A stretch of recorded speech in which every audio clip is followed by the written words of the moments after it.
We'd like to welcome each and every individual to the Voices of Integrity podcast for marriages. And today's going to be kind of open Q&A session. And so it's going to be an interesting one. I can just feel it, sense it. Rosanna, what would you like to accomplish today? How to be a better student in marriage. Got it. Elaine, what would you like to accomplish today?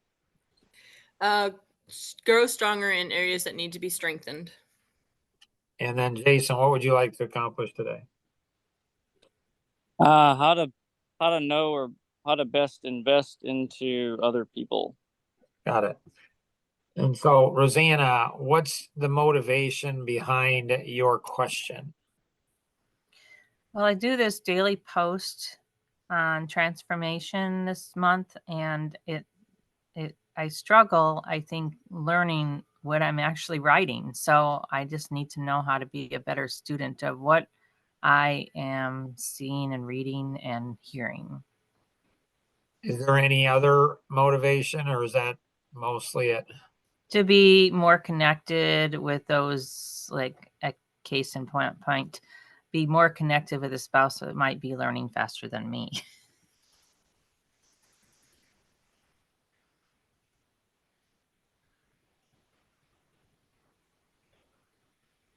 Interesting.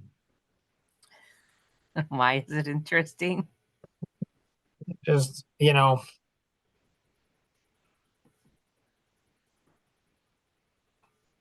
remember when Uncle Gary said, Rosanna, you're competing against, or I think he said you're competing against Mark. Yeah. And that was weird to me, 20 years of marriage, and I'd never thought of you competing against me. It's interesting, Alvin Miller, he went ahead, and that guy's a strange guy in a really cool way. Like, man, I like him a lot. He said that he competed against his dad. I think he felt there was constant competition against his dad until he was 14. And then he realized that's not a smart thing to do, to compete against my dad. So he stopped it. And he looked at it a totally different way. And who does that? Who changes? Like at 14 years old, imagine that. At 14 years old, you're competing against your dad. I never really felt I was competing against my dad. My older brother and two younger brothers, probably. Yeah, some. But even that, was I? I don't know. It's interesting. And so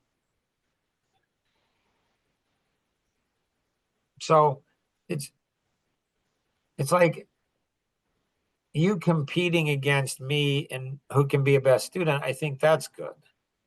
Or a better. Like, it's not like you're competing to win. You're competing to be like we were talking to Londa yesterday, and I made the observation, probably, so we're going on our, into our fourth decade. It's like 39 years. It's crazy. I mean, it's crazy. I can't believe it. I remember the day we got married when she was 19 and I was 20. I remember, standing at the front of the church and it being a hot and the fans were, rotating in the church, and it was blowing the candles, so it was like blowing them down. They were burning too fast, and she was sweating, and I was like, I was blowing on her face. I was a fan. I remember what I said to her. It's crazy, and it's just crazy. So,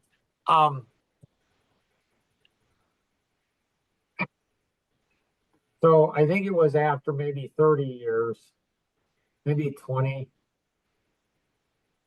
and somewhere between year 20 and 30, where I realized that when one spouse grows and the other doesn't, that they get further away in life.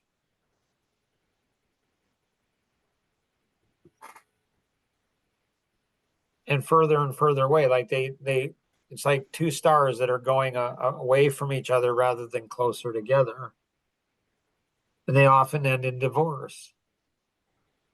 because one's growing and one's not.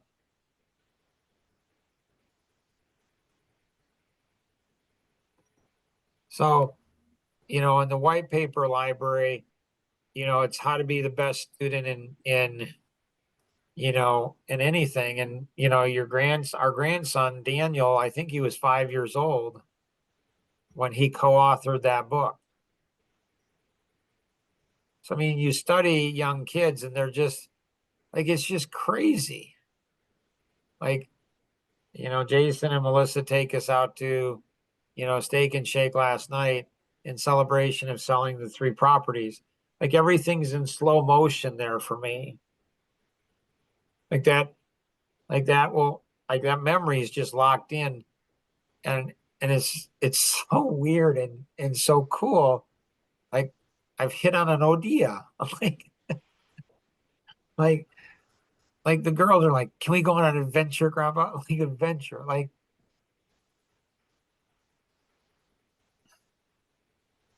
Elena's like, she's 2 years old. And she had to tell me twice. I didn't know what she was saying. And she wanted an adventure. So she can't even say the word adventure clearly. But she knows what an adventure is. It's a fun time with Grandpa.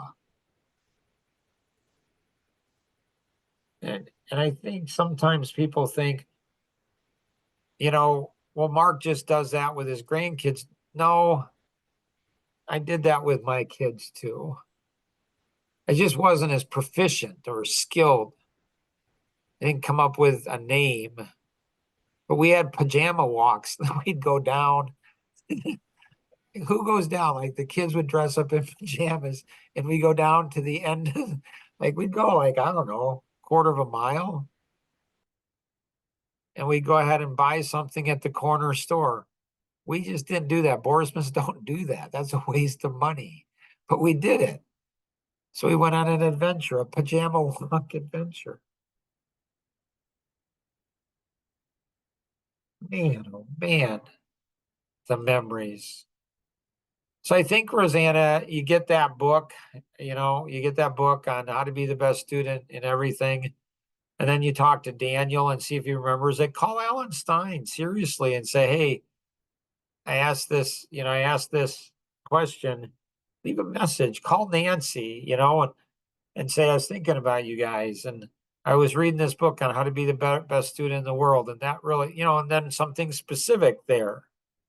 So there's somebody that's gone before you to say, hey, how do I be a great student? So you study and you read what he wrote. Does that help, Rosanna? Yeah. Elaine, does anybody have anything to help Elaine with what she wants? Does anybody know what Elaine shared? Often not, because we're not listening. So Elaine shared something to the extent of how to get better. So if you ask somebody when you're talking to them and you ask somebody and say, what's the reasoning behind your question, what you want? Like I did with Rosanna, the reasoning is actually more important than what it is.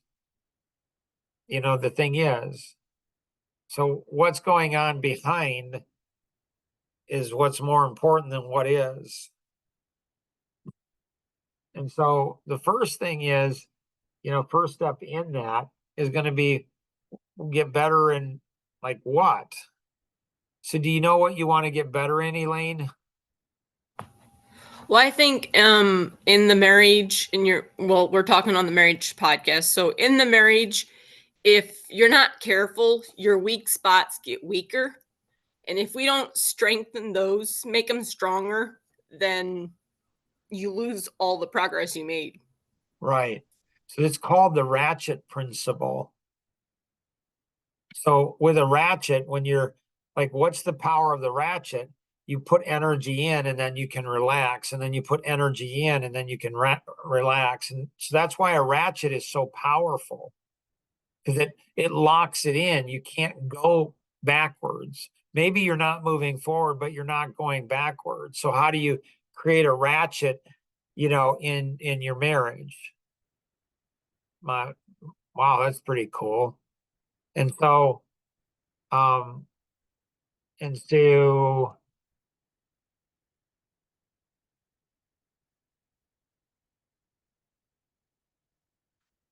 so if you look at Life GPS and you go into the assessments, and then you go into the balance wheel, and then you go into the relationship balance wheel.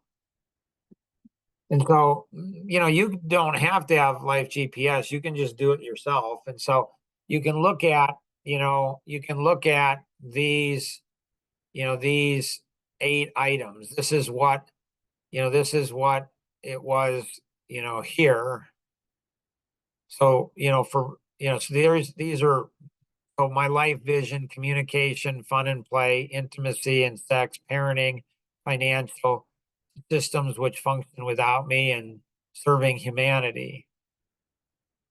And so then you can choose these. Now you can come up with 8, just put it on a piece of paper, and then you just draw a wheel like here, and you can see on this wheel, is it a round wheel or is it, is it not? And so you can see where you're at and where your spouse is at. And if you value different things, you can value different things. It's fine. It's whatever you want it to be. So you come up with the 8 things that you value, Elaine, and you and Ira value. What are the 8 most important things we value in a marriage? And then you rate them 1 to 10. Where are you at? And where would you like it to be at? So maybe you're a 6 and you're okay with a 6. It's fine. It is whatever it is. And so that way you go ahead and get into alignment. Where are you at? So Linda Breakall, my international speaking coach, she said there's different seasons. In each season, there's different rules. What does that mean? So Roseanne and I were friends. Okay. So we were friends before we started dating. So there's certain rules with friends. And then we started dating, and those rules changed. So the rules changed when we started dating. And then we got engaged and the rules changed again. And then we got married and the rules changed again. Really changed. Man, I like some of those changes. Like that was fun changes. And then we had children and the rules changed again. And then they became teenagers and the rules, her and my relationship, the rules changed. And then we were empty nesters. And then the rules changed again. I just turned 60. She's not far behind me. So we're in a decade of life now, a season of life we've never been in before. So the rules are going to change again. So Linda said, you renegotiate every time there's a different change, a seasonal change in your marriage. And so in a new seasonal change in your marriage, there's going to be some things that you don't like and some things you do like about it.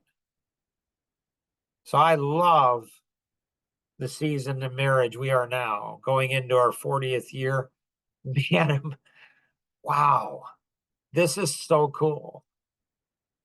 But there's some things that I would have, I liked, in our first season of marriage, first year, first 2 years, first 5, like there were, and so you both have to say, what are the new rules in this season? But if you look at the marriage balance wheel and you say, what are the 8 most important things, or 10, you can build your own balance wheel. It's pretty easy. Spokes.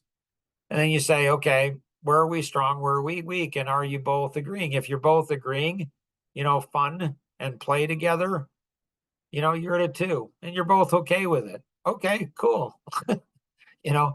Or maybe you're not okay with it. What if one person's an 8 and the other person's a 2? Well, you got to negotiate, compromise, a 5, or maybe the 2 goes to an 8, or maybe the 8 says, you know what, I'd prefer it to be an 8, but it's a season in life. It's not now doesn't mean not forever. Does that help, Elaine, or not so much? Yeah, that makes sense. Cool.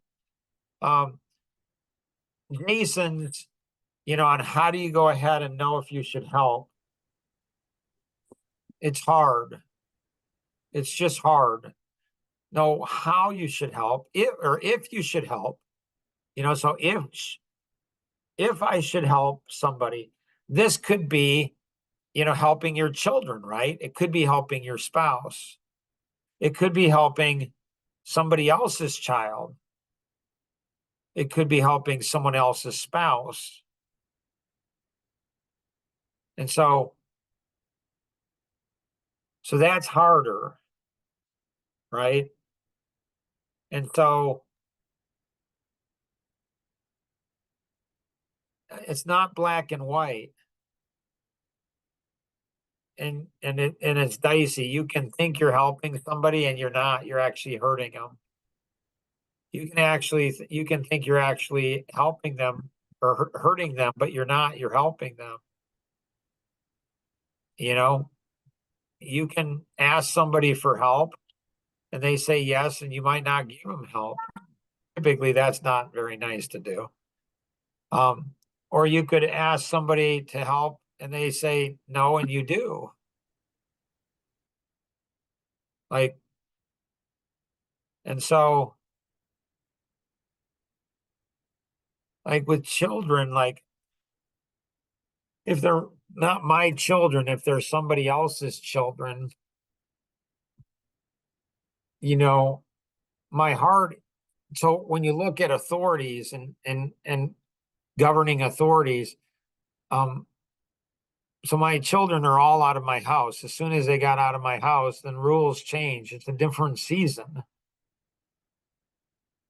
And so it's changed for them and it changed for me. And so if it's somebody else's children, like my grandchildren, and so, 8 grandchildren, 2 more on the way. I'm not my grandchildren's parent. I'm their grandparent. It's a different role. My parents, I think, had a hard time with that role. I think. But it's not an easy role. Do you discipline the children? How do you discipline the grandchildren? And all kinds of stuff. It's hard. It's I don't know. So in that situation, I look to the parents and I try to go ahead and get a feel for it. I try to get a feel, are the parents okay with me helping or not? If the parents are okay with me helping, it doesn't mean I help because I could be actually hurting. The parents might like it, but maybe I'm taking away their joy or their benefit. Or the parents could say, don't help. And I might still, depending on the severity of what it is. So obviously they could take, their children. So I don't go ahead and have access to them. Obviously with sexual abuse, you're going to intervene. It doesn't matter whose kids they are, right? Emotional abuse or neglect, that's harder. That's really hard.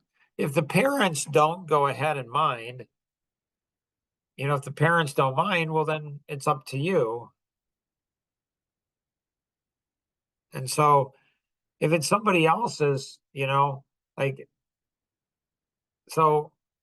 helping a man, well, what if his wife doesn't want me to help? Like Maggie Todd didn't want me to be in her husband's life. I respected that. I'm okay, I'm not gonna, she didn't tell me, I could feel it. I mean, she told me 5 years later, but I respected that. Okay, she never told me a boundary. It's interesting to me where people say, yeah, Mark, you don't have boundaries. It's I think I do. I think I'm far better with boundaries than most people. Never told me there was a boundary. I just knew there was. And I'm like, it's fine. I mean, no big deal. I'm not going to be very involved in her husband's life. So if a wife doesn't want me involved in her husband's life, okay, maybe I won't. If a husband doesn't want me involved in his, his wife's, maybe I won't. I want to be clear on what they want. So a lot of times we want a smorgasbord. Like, I want all the benefits of you being in my life, Mark, but I don't want any of the costs. Well, I want you to be in my life, and I want you to give me positive things, and I want you to be there, and I want to have fun, and I want to do all of these things, but I don't want you sharing your perspective with me. Like, ever? Like, I just want you telling me nice things. I don't know. I might not do that. And so that's a harder one, Jason. So I try to factor in all the different pieces. Being involved in somebody's life doesn't mean I'm caring. It might be that I'm conceited or arrogant or I don't know, whatever. Not being involved in somebody's life doesn't mean I'm lazy, but maybe it is. Like, understanding ourselves, Jason, and the different personalities. And so, why am I being involved? Each of the 4 personalities. Amiable because, I'm a caring, loving person. Are you? Or are you just doing it out of ego or to feel good about yourself? The analytic because something's wrong. Is it? The driver is out of control. Maybe it's not. Maybe you think it is. Or maybe you just need to let it get totally out of control and let the whole thing spin out of control and all happen. The expressive, and fun. And so understanding ourselves, Jason, is really, really, really important in understanding our motives and understanding that what I think my motive is might not be my motive. I might be delusional. It's tricky. It's not easy. Life's complicated. I mean, when I was probably 12 or 13 years old, there was a kid, he was probably 5 or 6. They didn't diagnose with kids as ADD, ADHD. He had it though. And he was a problem. And, my parents were pastors and stuff, So it was a single mom, I believe. And her husband wasn't there. So, so she had a hard time controlling this kid. And so I asked her, I just said, I'm 12, 13. And I asked her, I said, hey, would you like me to slide in and help? She was like, oh, please. And I figured out, a distraction. It's like a distraction. It's like, well, get him to color. So he's sitting in the service and he's going to be fidgety. So get him to color and listen and draw a picture of what the pastor is saying. Why did I do that? Was it because I was such a nice kid? It wasn't. I mean, I literally had the thought at 12, 13 years old. I said, I bet you I'm going to have a rambunctious child. Maybe I'll just practice on them.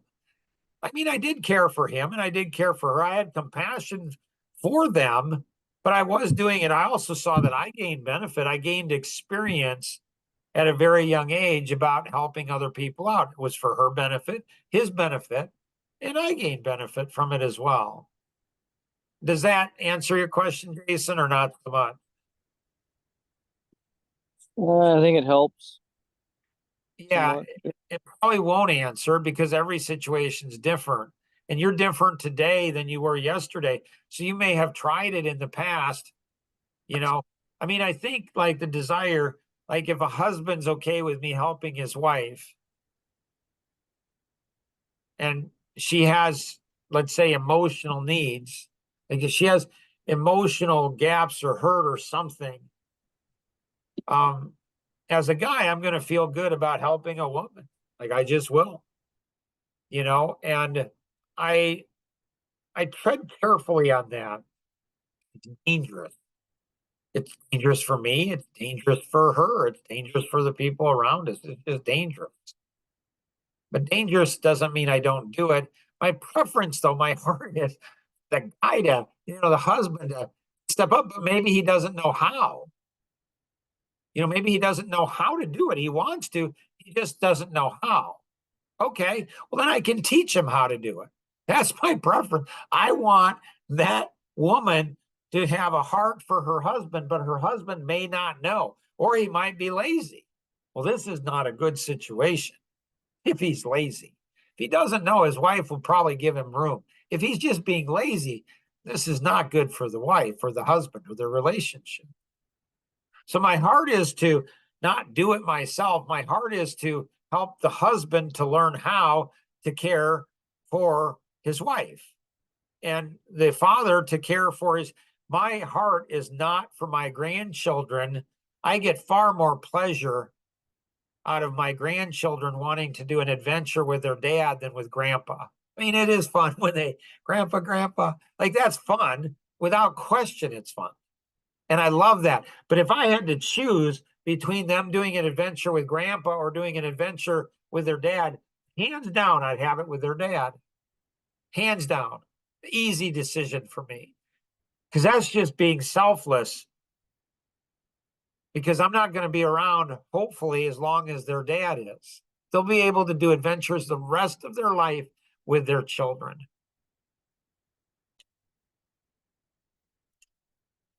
And so my heart is to go ahead and get the people in authority, the roles, to get people playing their roles that they should be playing. And so if I can play that role, okay, maybe I need to for a season. And maybe that's okay. And you're talking opposite sex, you just have to be careful, really careful, big time careful, beyond care. I mean, it's just crazy how careful you need to be. Anybody else have anything else you wanted to cover on any of those three topics? Melissa, is there anything you wanted to accomplish specifically today? No, I'm okay. So, anybody else? So I think think you did about a very fine job. what's that? I think you did a very fine job. Thank you for that validation. I didn't realize I needed validation, but now that I do know that I need it, man, does it feel good when people do it. So think about two other couples that would benefit from this. I'm telling you, it seems like getting married, keeping married, and having an amazing marriage is harder and harder. I think my kids have it harder than I did, and I think I had it pretty hard. I think Roseanne and I had it pretty hard. There's something about a grandfather's brain or heart, I think, that they say that it literally changes with their first grandchild. And I think every single grandchild, I think it might. And so there's something about guys, your wife loves my energy. I'm just saying, she just does. She wants you to have that energy. I know it's hard with you putting economic engine, you're working your tail off, you got so much stress, you got so much. But I'll tell you, the cost to not doing it, the price to pay, the work, not doing it is far greater work than doing it. I mean, it's mind blowing to me on my daughters on how I can touch their hearts at the deepest core level when I connect with their children, even a daughter that doesn't have children. When she sees me connecting with children, it does something to her heart. And it just melts her heart to me. So guys, pay attention to the children. I'm telling you, pay attention to the children. Really, in a substantial way. If you have any questions, connect with the individual who invited you to participate. Share this with two other people. You have any questions, connect again with the individual who invited you, or you can call toll-free 888-230-2300 outside the US 630-393-9909. And always remember, we can accomplish so much more together than we ever could on our own. Have an amazing day. Bye-bye.